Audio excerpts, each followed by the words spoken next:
एक बार हम रुककर अपने आप को थाम कर बस एक सवाल करें कि झारखंड अलग राज्य करने का जो उद्देश्य था वह उद्देश्य पूरा हुआ है कि नहीं हुआ है। आज इस भीड़ से उत्तर जानना चाहते हैं, क्या अलग झारखंड राज्य करने का जो उद्देश्य था वो पूरा हुआ है? नहीं हुआ है। हाँ या ना? हाँ या ना? आज हर एक गांव की गली से, खेत के चौपाल से यही आवाज आती है, खेतों की पगडंडियों से, गांव के चौपाल से, कि झारखंड आज हमने जो सोच कर लिया था आज वो कोसों दूर है हमसे। हमने झारखंड राज्य इसलिए लिया था कि जब हम लोग झारखंड राज्य का अलग निर्माण करेंगे, यहाँ की शैक्षणिक व्यवस्था में सुधार होगा, यहाँ की स्वास्थ्य व्यवस्था में सुधार होगा, यहाँ के नौजवानों को रोजगार मिलेगा, यहाँ के जल जमीन जंगल को सुरक्षित किया जाएगा, यहाँ के आदिवासी मूलवासियों की भावनाओं का ख्याल रखा जाएगा। लेकिन जैसे झारखंड राज्य अलग हुआ, हमें क्या मिला? हमें पलायन मिला, हमें विस्थापन मिला, हमें बेरोजगारी मिली, हमें अशिक्षा मिला, हमें बीमारी मिली, और आज धड़ल्ले से हमारी नौकरियों को प्रदेश के लोगों को बेचा जा रहा है और हम केवल तमाशाबीन होकर देख रहे हैं। आज झारखंड होने के बाद हमें बस यही मिला कि हमें नक्शे से काटकर 46% बिहार का भूभाग, 79,714 वर्ग किलोमीटर का एक धरती का टुकड़ा मिला है। लेकिन आज हक अधिकार की बात करें तो आप गिरिडीह से लेकर गढ़वा चले जाएं, सिंहभूम से लेकर आप साहेबगंज चले जाएं, आपको यही मिलेगा कि आज भी झारखंड के लोगों का दमन किया जा रहा है, आज भी झारखंड के लोगों का दोहन किया जा रहा है। ये बहुत शर्म की बात है, ये बहुत दुर्भाग्य की बात है। और चूंकि इस राज्य को बनाने में बहुत सारे वीरों ने बलिदान दिया है, आज विनोद बिहारी महतो हमारे बीच नहीं है, आज निर्मल महतो हमारे बीच नहीं है, आज कॉमरेड ए.के. राय हमारे बीच नहीं है, लेकिन आज किशन गुरु शिबू सोरेन जिंदा है, आज वो अस्वस्थ है, लेकिन हम उनके स्वास्थ्य की कामना करते हैं। उनसे एक सवाल पूछेंगे कि गुरु जी बताइए कि इसी दिन के लिए आपने झारखंड राज्य अलग लिया था, आपने झारखंड राज्य क्या केवल अपनी पुतोहू लोग को विधायक बनाने के लिए लिया था? इस बात का उत्तर दीजिएगा गुरु जी, यदि आपके कानों तक मेरी आवाज आ रही है तो। आज बगल में, यही बगल में माननीय मुख्यमंत्री की अर्धांगिनी बैठी है जो गांडे की विधायक है, वो एक महिला विधायक है, इसलिए हम महिला पर विशेष टिप्पणी नहीं करेंगे, उन पर कोई छीटाकशी नहीं करेंगे। लेकिन वो मंचों पे आती हैं और अपने भाषणों में बार बार 1000 रुपए का जिक्र करती है कि हमने मैया सम्मान योजना दिया 1000। ऐसा लगता है उन्होंने हमें खैरात दिया है, हमें भीख दिया है। बड़ा दुर्भाग्य कि कोई 1000 रुपया देकर इस प्रकार से महिमा मंडन करता है। आज मैं माननीय मुख्यमंत्री, उनकी अर्धांगिनी, चूंकि दोनों सरकार में दोनों सम्मिलित हैं, मैं उन्हें साफ साफ कहूंगा 1000 नहीं, आप 500 रुपया देके वोट ले जाइए, लेकिन हमारा एक शर्त होगा, आपके परिवार में 4 विधायक है, आप डिसाइड कर लीजिए वो कौन रहेगा, 3 को इस्तीफा दीजिए, इस बार सारा वोट आपका रहेगा। कौन इस्तीफा देगा? कल्पना मैडम इस्तीफा देंगे या बसंत सोरेन जी इस्तीफा देंगे या सीता मैडम इस्तीफा देंगे? हेमंत सोरेन जी बताइए। अरे वाह, ये झारखंड के लोगों को आज भी आप लोग को क्या समझ रहे हैं? आपने हमें क्या दिया? अभी हमें नहीं, हमारी माओ और बहनों को मैया सम्मान योजना आपने दिया। भैया लोग क्या झाल बजाएंगे? नहीं बताइए, भैया लोग क्या झाल बजाएंगे माननीय मुख्यमंत्री महोदय?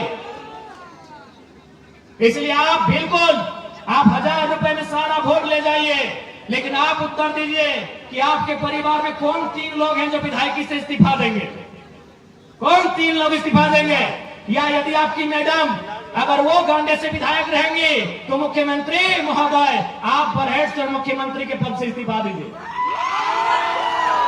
क्या एक परिवार के लिए झारखंड राज्य अलग बना था? क्या एक परिवार के लिए झारखंड राज्य अलग बना था? बताइएगा। नहीं ना? तो ये कौन सा ड्रामा है भाई? ये कौन सा महिमा मंडन है?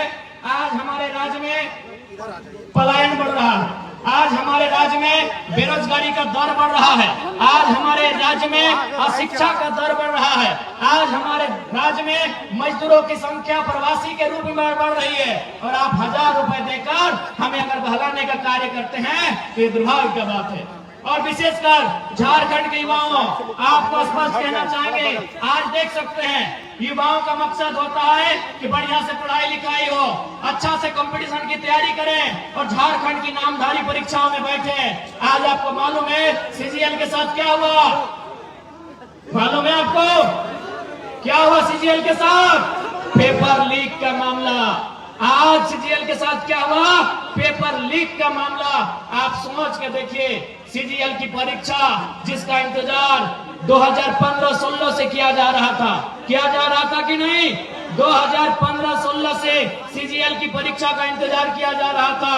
आज 2024 में 28 जनवरी 2024 को सीजीएल की परीक्षा होती है, लेकिन 2 घंटे बाद पुनः पता चलता है कि पेपर लीक हो चुका है। पुनः री एग्जाम लिया जाता है। एग्जाम कब लिया जाता है? 21-22 सितंबर को लिया जाता है। पुनः री एग्जाम में भी पता चल रहा है कि पेपर लीक किया जा चुका है। ऐसे में आप तमाम केवल नौजवान पढ़ने वाले छात्र नहीं, अभिभावक, माताएं, हमारे तमाम अभिभावक, आपको भी गुस्सा आना चाहिए। आपको भी गुस्सा आना चाहिए कि आपने इन सरकारों को क्यों चुना था। आपको मुख्यमंत्री के साथ सुदीप सोनू से सवाल करना चाहिए कि आपको हमने सत्ता में क्यों बैठाया था? सीजीएल के पेपर लीक करने के लिए नहीं बैठाया था। आपको सवाल करना चाहिए।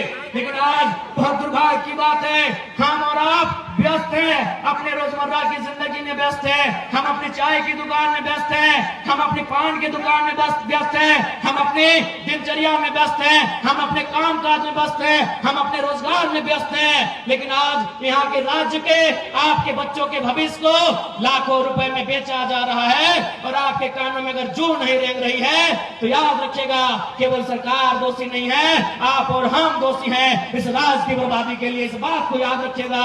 और यदि आप आज याद नहीं रखते हैं, आज यदि आप में राजनीतिक सुचिता का संचार नहीं होता है, यदि आज आप में राजनीतिक चेतना जागृत नहीं होती है, तो आने वाली पीढ़ी आपसे सवाल करेगी। आपकी आने वाली पीढ़ी आपसे सवाल करेगी कि आपने क्यों सवाल नहीं किया। जिन लोगों को आपने सत्ता दिया था उन लोगों से सवाल क्यों नहीं किया? कौन जिम्मेवार होगा? सीजीएल की परीक्षा में धांधली का जिम्मेवार कौन होगा? पारा टीचर की जो समस्या है उसका जिम्मेवार कौन होगा? आंगनबाड़ी की सेविका धरने पर बैठी है, उनका जिम्मेवार कौन होगा? पूरे राज्य में लोग धरने पर बैठे हैं। आज ये सवाल उठता है कि अगर पूरे राज्य में लोग धरने पर बैठे हैं तो इस राज्य में खुशहाल कौन लोग हैं? ये भी हमारे सोचने का सवाल है। और विशेषकर नौजवान साथियों, आपको बताना चाहेंगे, कभी भी आपका ध्यान उस ओर नहीं गया है। आपका ध्यान कभी उस ओर नहीं गया है। हमारा ध्यान नौकरियों की ओर जाता है। एक बहाली में अगर मान के चलिए जेपीएससी की बहाली आती है, 250 सीट होता है, 350 सीट होता है, 350 सीट होता है। लेकिन आपको मालूम है इस राज्य में इनकम का जगह कहाँ है? आपको अभी तक मालूम नहीं है, क्योंकि हमारा माइंड उतना डेवलपमेंट ही नहीं है, हमारे सोचने की शक्ति वहां तक गई ही नहीं है। अरे नौकरी वन टाइम अगर जेपीएससी निकालती है तो 250 सीट ज्यादा नहीं रहता है। लेकिन आपको मालूम है आपके गांव में, आपके पंचायत में, आपके प्रखंड में, आपके जिला में जो भी सरकारी मकान है, जो भी सरकारी भवन है, वहां केवल 2-4 अधिकारी सरकारी होते हैं। बाकी एजेंसियों को ठेका दिया जाता है, बाकी कॉन्ट्रेक्चुअल लेवल पे आधार पे होता है, बाकी टेंडरशिप के आधार पे होता है। आप जो पंचायत भवन देख रहे हैं, उस पंचायत भवन में जो खिड़की का रंग पेंट करने का जिम्मा एजेंसी को दिया जाता है, बल्ब लगाने का जिम्मा एजेंसी को दिया जाता है, उसमें इलेक्ट्रीशियन से लेकर फिटिंग हर एक काम एजेंसी को दिया जाता है। झारखंड में कितना एजेंसी काम कर रहा है? अरे नहीं करने से भी 30,000 35,000 एजेंसी झारखंड में काम कर रही है। छोटी बड़ी सब मिला के 30,000 से 35,000 एजेंसियां काम कर रही है। एक एजेंसी का टेंडर करोड़ों में होता है। आप उन एजेंसियों का लिस्ट निकालिएगा, 1% झारखंड के लोग नहीं है। आप केवल नौकरी देखते हैं कि बहाली कै गो निकल रहा है पुलिस का। आप इतने इस भीड़ में कै गो कॉन्ट्रैक्टर हैं, इस भीड़ में कै गो एजेंसी के ओनर है। आपकी जानकारी के लिए बता दें, आपके बगल में कोई सरकारी स्कूल होगा, हाई स्कूल होगा या +2 होगा, वहाँ का प्रिंसिपल सरकारी है, वहाँ का फिजिक्स का टीचर सरकारी है, वहाँ के केमिस्ट्री का टीचर सरकारी है। लेकिन आपको जानकारी होना चाहिए आईटी, टीटी और स्पोर्ट टीचर सरकारी नहीं है। आईटी का टीचर सरकारी नहीं है, टीटी का टीचर सरकारी नहीं है, स्पोर्ट टीचर सरकारी नहीं है। और आपको यह भी जानकारी होना चाहिए कि आईटी और टीटी का टीचर एग्जाम लिख के नहीं आते हैं, एजेंसी के थ्रू आते हैं। वो एजेंसी भी आपकी नहीं है, वो टीचर भी आपका नहीं है।